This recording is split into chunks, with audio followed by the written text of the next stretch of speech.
Parts management, now with cost visibility, audits, and KPIs. Managing parts is easier when all key data lives in a unified view. Start in the parts inventory screen to see total parts value, with costs and quantities calculated for you, plus a quick shop-by-shop breakdown.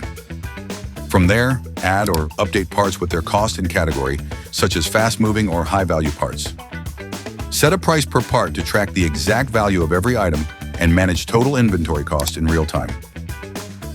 Set audit reminders monthly or yearly, and always know who checked what and when. Need to make a change? Tap Audit to pass or adjust. Every edit saves automatically. Choose Adjust to update quantities or change the storage spot. Audit quantities to keep stock accurate.